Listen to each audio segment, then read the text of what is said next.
मेरे प्यारे देशवासियों, नमस्कार। 76वें स्वाधीनता दिवस की पूर्व संध्या पर देश विदेश में रहने वाले सभी भारतीयों को मैं हार्दिक बधाई देती हूँ। इस गौरवपूर्ण अवसर पर आपको संबोधित करते हुए मुझे बहुत खुशी हो रही है। एक स्वाधीन देश के रूप में भारत 75 साल पूरे कर रहा है। 14 अगस्त के दिन को विभाजन विभीषिका स्मृति दिवस के रूप में मनाया जा रहा है।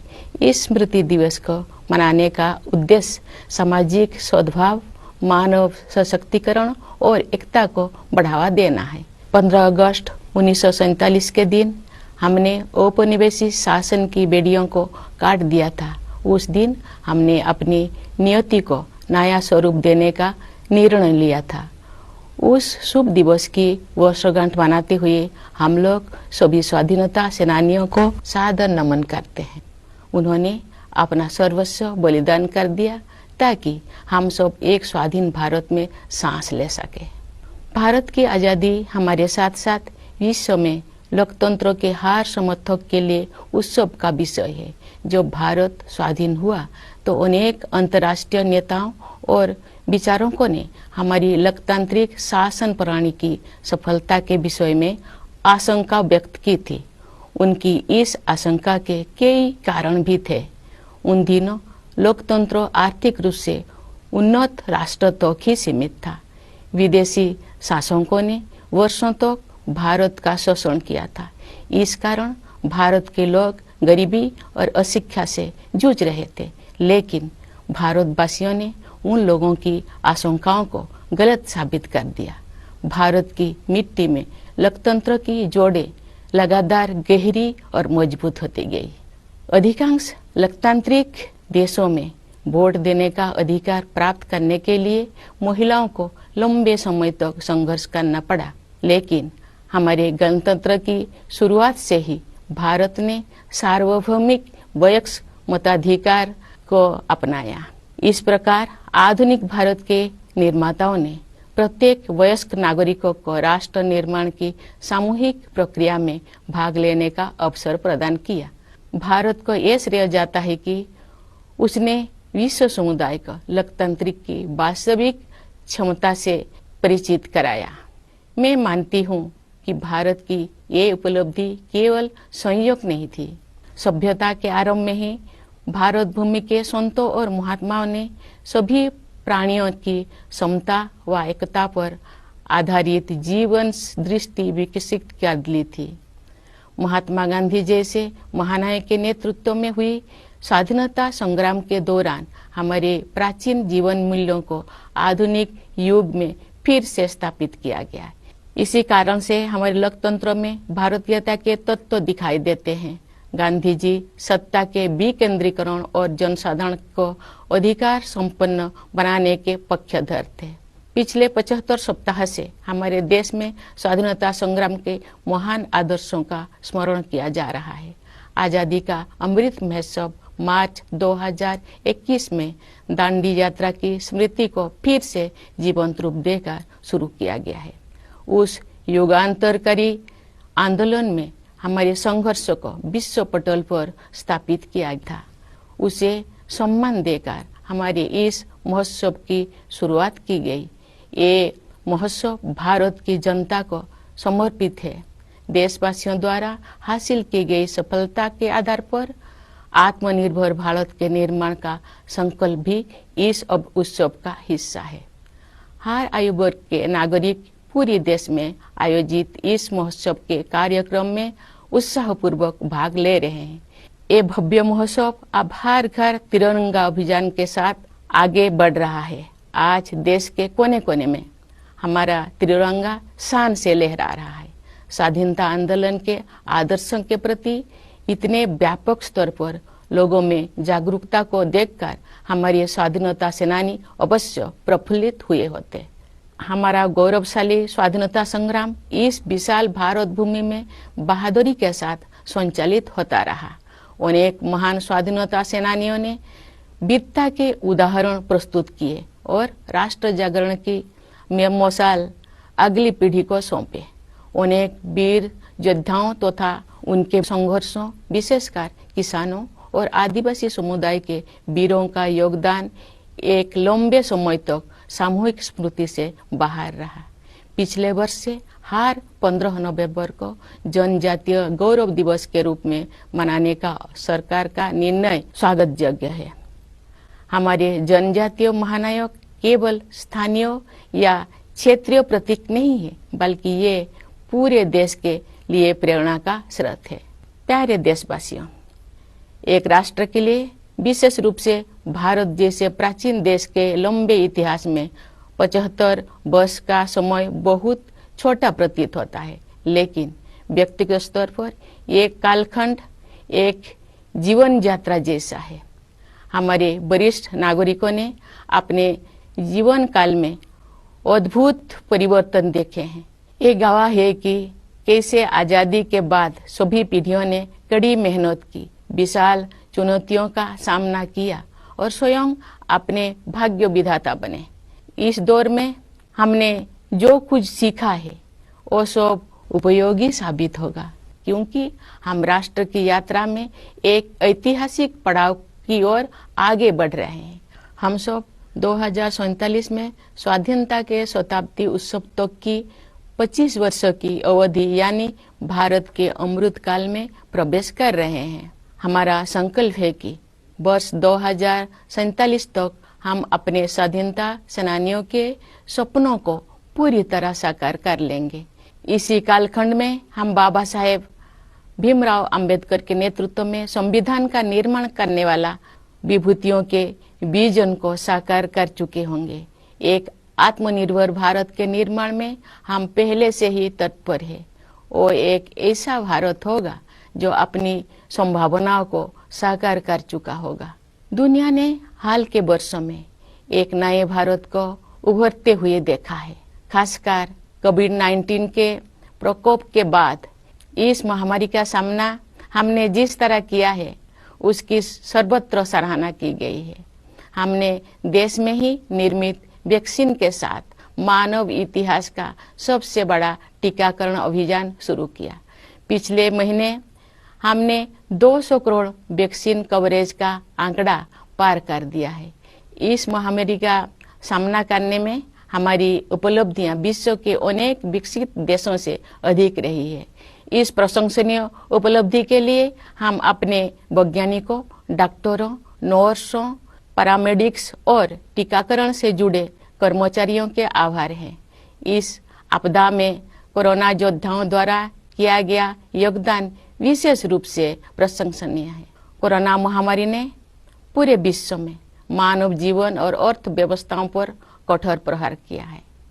जब दुनिया इस गंभीर संकट के आर्थिक परिणामों से जूझ रही थी, तब भारत ने स्वयं को संभाला और अब पुनः तीव्र गति से आगे बढ़ने लगा है। इस समय भारत दुनिया में सबसे तेजी से बढ़ रही प्रमुख अर्थव्यवस्था में से एक है।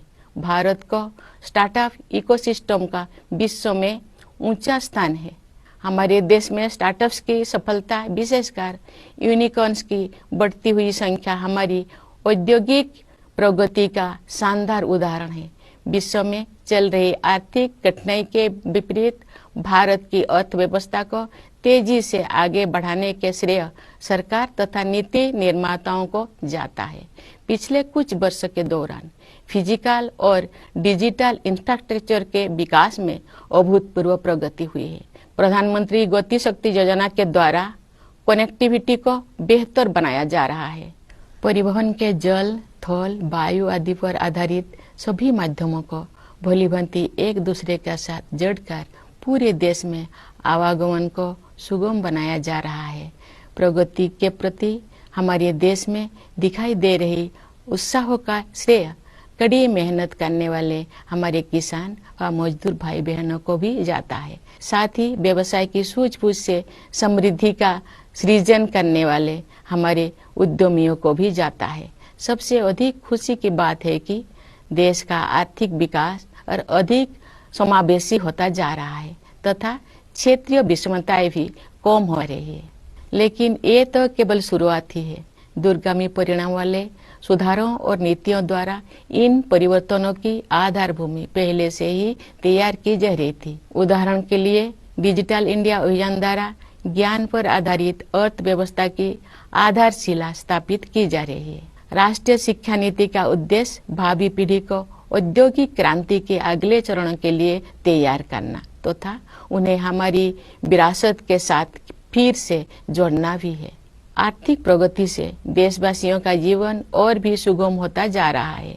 आर्थिक सुधारों के साथ साथ जन कल्याण के नए कदम भी उठाया जा रहे हैं। प्रधानमंत्री आवास योजना की सहायता से गरीब के पास स्वयं का घर होना अब एक सपना नहीं रह गया, बल्कि सच्चाई का रूप ले चुका है।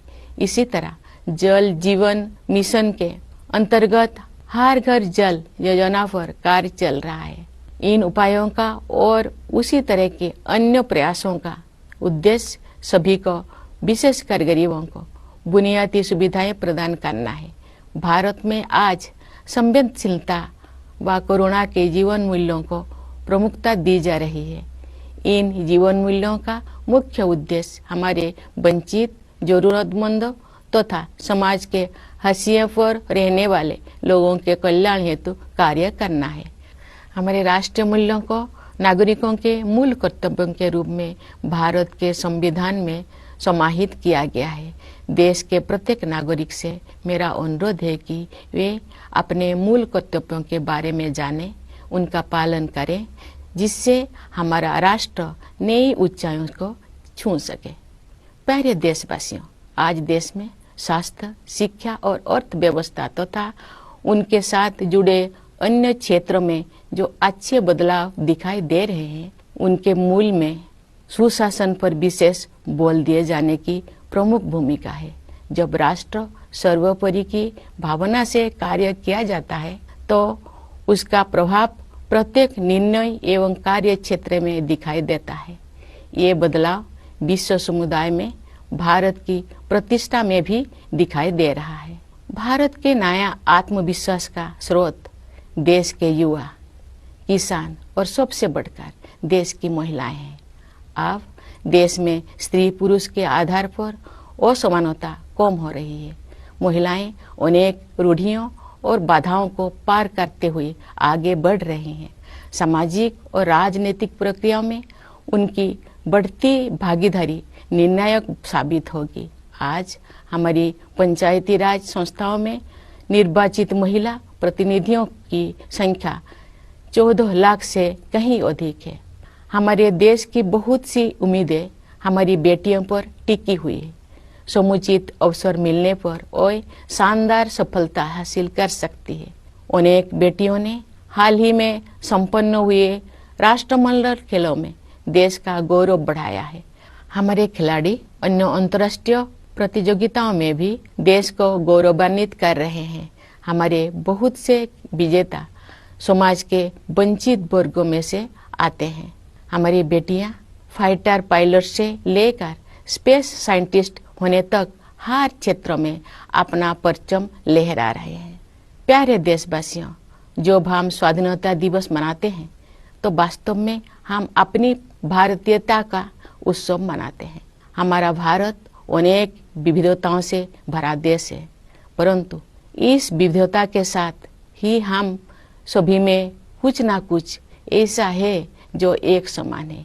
यही समानता हम सभी देशवासियों को एक सूत्र में पिरोती है तथा एक भारत श्रेष्ठ भारत की भावना के साथ आगे बढ़ने के लिए प्रेरित करती है। भारत अपने पहाड़ों, नदियों, झीलों और वनों तथा उन क्षेत्रों में रहने वाले जीव जंतुओं के कारण भी अत्यंत आकर्षक है। आज जब हमारे पर्यावरण के सम्मुख नई नई चुनौतियां आ रही है, तब हमें भारत की सुंदरता से जुड़ी हर चीज का दृढ़तापूर्वक संरक्षण करना चाहिए। जल, मिट्टी और जैविक विविधता का संरक्षण हमारी भावी पीढ़ियों के प्रति हमारा कर्तव्य है। प्रकृति की देखभाल माँ की तरह करना हमारी भारतीय संस्कृति का अभिन्न अंग रहा है। हम भारतवासी अपनी पारंपरिक जीवन शैली से पूरी दुनिया का सही राह दिखा सकते हैं। योग एवं आयुर्वेद विश्व समुदाय को भारत का अमूल्य उपहार है, जिसकी लोकप्रियता पूरी दुनिया में निरंतर बढ़ रही है। प्यारे देशवासियों, हमारे पास जो कुछ भी है वो हमारी मातृभूमि का दिया हुआ है। इसलिए हमें अपने देश की सुरक्षा, प्रगति और समृद्धि के लिए अपना सब कुछ अर्पण कर देने का संकल्प लेना चाहिए। हमारे अस्तित्व की सार्थकता एक महान भारत के निर्माण में ही दिखाई देगी। कन्नड़ा भाषा के माध्यम से भारतीय साहित्य को समृद्ध करने वाले महान राष्ट्रवादी कवि कुवेंपु ने कहा है, नानु अड़िए नीनु अड़िए नम्मा एलुबुगोड़ मेले मूडुबुदु नव भारत दलीले। अर्थात मैं नहीं रहूंगा, नहीं रहेंगे तुम, परंतु हमारी अस्थियों पर उदित होगी नई भारत की महागाथा। उस राष्ट्रवादी कवि का स्पष्ट आह्वान है कि मातृभूमि तथा देशवासियों के उत्थान के लिए सर्वस्व बलिदान करना हमारी आदर्श होना चाहिए। इन आदर्शों को अपनाने के लिए मैं अपने देश के युवाओं से विशेष अनुरोध करती हूँ। वे युवा ही 2047 के भारत का निर्माण करेंगे। अपना संबोधन समाप्त करने से पहले मैं भारत के सशस्त्र बलों, विदेशों में स्थित भारतीय मिशनों और अपनी मातृभूमि को गौरवान्वित करने वाले प्रवासी भारतीयों को स्वाधीनता दिवस की बधाई देती हूँ। मैं सभी देशवासियों के सुखद और मंगलमय जीवन के लिए शुभकामनाएं व्यक्त करती हूँ। धन्यवाद।